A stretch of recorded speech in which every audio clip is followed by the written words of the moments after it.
夏の季節、怖い話したいと思います。ヘビ屋のひろあきです。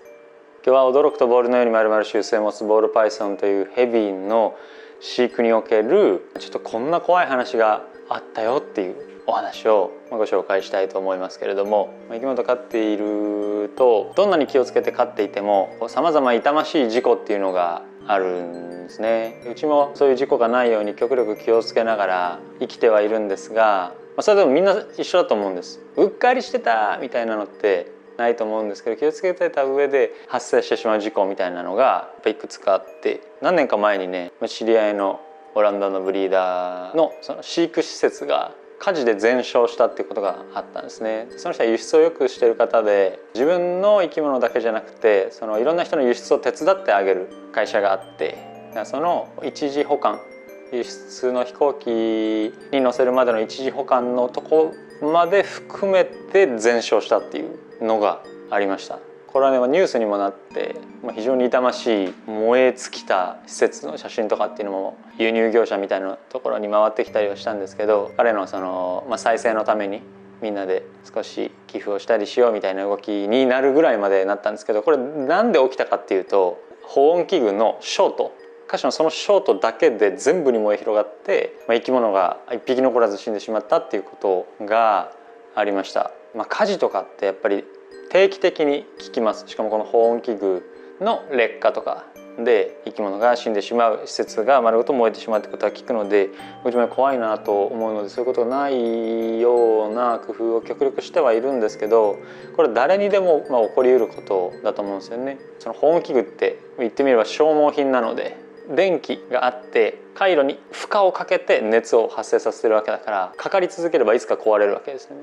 だから何年か使ってて最近ちょっと調子が悪いかもしれないとか、もう本当に長い間使ってるから大丈夫かなっていう思い当たる方はですね、是非見直してみていただいて、一発で全て吹き飛びますからね、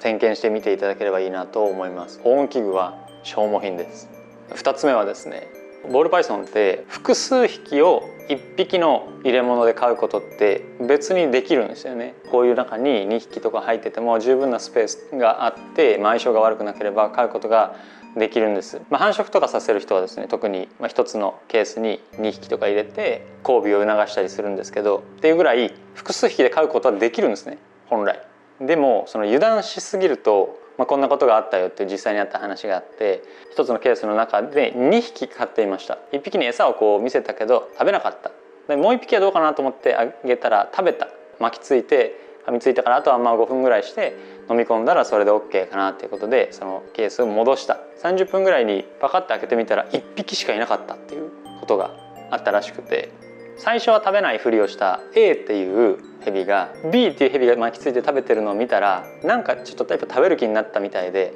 だいたいネズミの頭からかぶりつくんですけど、ヘビっておそらくそのお尻の方からかぶりついたんですね、 A が。でそうすると何が起きるかっていうと、ヘビって完全に飲み切るまで捕食をやめないんですね。途中でやめたったりすることが結構なくて、だから頭とお尻から食べ始めていって、ネズミが全部口の中に入った段階で A が D の方にこう口を噛みついたと。でそうするともうこれもネズミの一環だと思って最後まで飲み切るまで食べるのをやめないんですね。結局30分後に開けてみて1匹しかいなかったっていうことは、ネズミを食べ終わった片方のヘビがもう片方のヘビを飲み込み切ってしまったという事件がある。僕これ直接2件聞いたことあります。だから複数で飼うことはできるんだけど、餌やりの時はね別にしてあげる、そういう工夫が必要かなと思います。まさかねヘビがヘビ食べるとは、ヘビ食いのヘビっていうのも違う種類ではいますけど、ボールパイソンがボールパイソン食べるとは思ってないと思うんですけど、皆さん習性上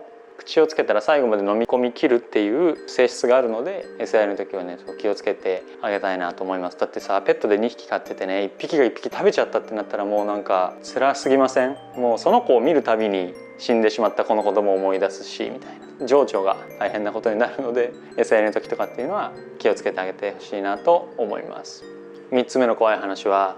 ボールパイソンってね、なんでそこ入るのみたいなのが、そういう動きをすることが少なくないんですね。こういうところで飼ってれば行くとこないからあれですけど、この子例えば床に放したりしたら、なんでそんなとこ入ってくのみたいな動きをすることがあります。これも実際に相談があった話なんですけど、ちょっとうっかりしてて1匹部屋の中から逃げてしまったと。でどこを探してもいないんだけどどこに行ったと思いますか。おそらく外には出てない、そういう穴とか全部塞いであるので家の中にいると思うんだけど、どこにもいないからどこにいるかなんか見当とかつかないですかって相談があったことがあって、で彼らね結構いがちなのは風の流れがあるところに行ったりしがちなんですね。だからエアコンの周りとか風が出るところとか、通気口みたいなのがあるんだったら近くとか探してみてくださいと。あと温度が違う、温度が普通の室内温度よりちょっと高いとかちょっと低いとかそういうのがあったらそこを見てみてくださいっていう話をしたら見つかったんですよ。どこで見つかったかっていうと、エアコンのバカって開けたらフィンが並んでるんですよ、熱交換のための。その中の奥の方にどうやって入ったのっていう感じで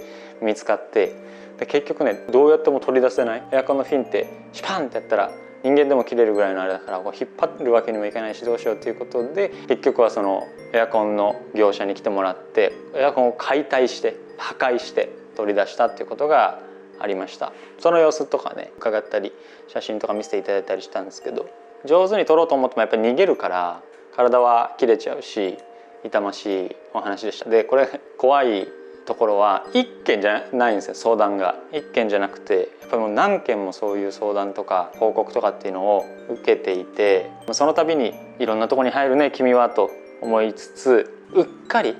蓋閉め忘れたとかケース戻し忘れたとか、こうやって一緒にテレビ見てるみたいななってる時にテレビに集中しすぎてあるいはスマホに集中しすぎてあれいないみたいになったりしないように気をつけてあげる必要があると思います。他にもね冷蔵庫とか洗濯機の下の裏、ここのタービンの中に巻きついてるとかそういう話はやっぱいっぱいあって、そのために気が気じゃないでしょうから、彼らはそこが危ないとか危なくないとか分かってなくて、彼らにとって快適かつ安全な場所を探し求めてそういう冒険をするので、そういう危ないことをさせない予防策っていうのがすごい大事になったりします。家の中で見つかればまだいいですけどね、これぐらいのサイズのヘビが外にいたらまたニュースになるでしょ。そうすると、ヘビにとっても不幸だし飼い主にとっても不幸だし、これから飼おうとしている人たちにも不幸だし、あるいはヘビが苦手っていう人たちにも不幸で、みんな不幸になっちゃうので、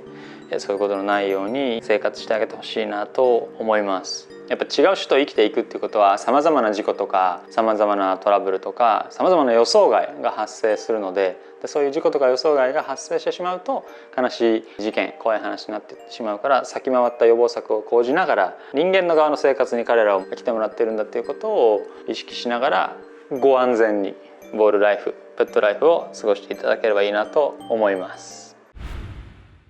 当店の販売しているヘビ覗いてみたい方は概要欄にあるホームページからご覧ください。飼育やご購入についてご質問がある方は公式 LINE からお問い合わせをお待ちしています。